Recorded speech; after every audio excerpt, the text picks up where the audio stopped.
non, je suis timide, non, je ne veux pas montrer mon visage, non, j'ai peur de commencer sur les réseaux sociaux et de montrer mon visage. Ok, si vous avez peur de montrer votre visage, si vous ne voulez pas montrer votre visage, mais quand même devenir créateur de contenu, cette vidéo est pour vous. Je vous donne 5 conseils pour le faire.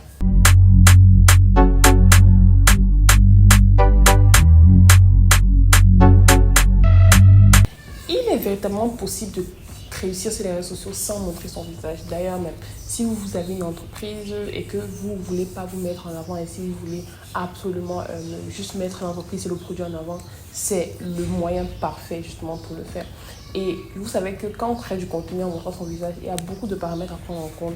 Il y a l'espace, il y a l'environnement, il y a déjà être apprêté. Donc il y a beaucoup de paramètres qui entrent en jeu quand tu montres ton visage. Alors que quand tu ne montres pas ton visage, il y a tous ces paramètres là qui sont presque faciles. Donc, c'est une alternative aussi pour tous ceux qui veulent créer du contenu, mais qui n'ont pas tous ces paramètres là en place et qui ne veulent pas montrer leur visage.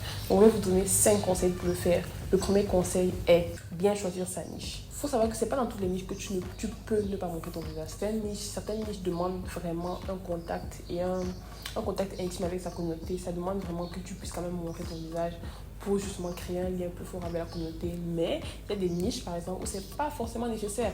Par exemple, comme la cuisine, comme l'art, comme les voyages.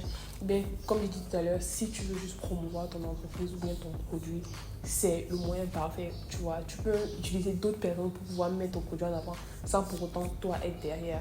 Donc, il y a ces niches-là sur lesquelles il faut peut-être se concentrer si tu veux créer du contenu sans montrer ton visage. Deuxième conseil, il faut beaucoup jouer avec les différents styles de contenu. Et je dirais, par exemple, si tu fais de la cuisine, par exemple, sans montrer ton visage, il faut avoir un joli setup. Il faut que tu montres bien tes mains, tu joues avec les mains, tu joues avec la voix off. En fait, il faut vraiment un setup très, très, très bien, très esthétique pour que la personne qui regarde se sente quand même à l'aise de consommer ton contenu. Surtout, il faut être très précis dans tes explications, il faut faire de jolis montages. Donc, il faut vraiment jouer avec ce style de contenu-là, surtout quand tu ne montres pas ton visage et que tu es face à une audience qui a l'habitude, avec tous les créateurs de contenu sur Internet, d'avoir des gens qui montrent leur visage. Il faut vraiment savoir comment te démarquer. Également, il y a plusieurs types de contenus pour montrer son visage. Il y a par exemple les podcasts. Tu peux créer un podcast sans jamais montrer ton visage, juste en utilisant des audios. Tu peux même faire des jeux vidéo. Par exemple, il y a ceux qui aiment beaucoup le gaming, qui aiment le streaming. Vous pouvez faire ça sans montrer votre visage. Et c'est des choses qui marchent très bien. Il y a même les comptes de repartage de mèmes, ou bien de vidéos, ou bien des repartages, des résumés d'affaires ou bien des résumés de documentaires. Il y a tellement de choses à faire sur les réseaux sociaux sans montrer son visage, mais il faut juste savoir comment utiliser et comment varier le contenu justement pour captiver l'audience. Troisième conseil, il faut miser sur la qualité. Miser sur la qualité, c'est là où vous allez vraiment faire la différence. Par exemple, ceux qui montrent le visage n'ont pas besoin vraiment d'être tout le temps dans un bon setup. Alors que quand tu ne montres pas ton visage, il faut un minimum de qualité. Je suis désolée, mais c'est ça. Il faut absolument la qualité. Il faut une bonne caméra, il faut un bon setup avec vous. Si tu montres juste tes mains ou bien si tu montres juste le dehors, l'espace, il faut vraiment miser sur une bonne qualité parce que c'est là qu'il va faire la différence. Quatrième conseil, étudiez votre industrie. Étudiez ceux qui font déjà ça.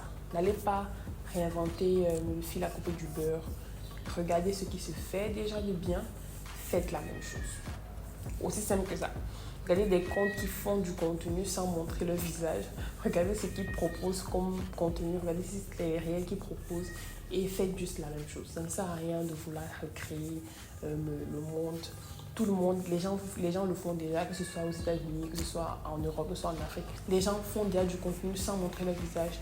Vous avez juste besoin de vous inspirer de ça. Je n'ai pas dit de faire la même chose, copier-coller, sans authenticité. Rappelez-vous, la dernière fois, on a parlé de personal branding. On a dit que son authenticité, c'est la pièce, c'est le nerf de la guerre. Être authentique, c'est ça qui va vous démarquer. Donc, inspirez-vous, mais ne copiez pas coller sans réfléchir. Vraiment, faites la même chose, mais gardez un peu d'authenticité. Cinquième conseil, utilisez des appels à l'action. Chaque fois que vous finissez une vidéo, demandez toujours aux gens de s'abonner, demandez aux gens de laisser des commentaires, demandez aux gens de laisser leur avis, demandez aux gens de dire ce qu'ils en pensent.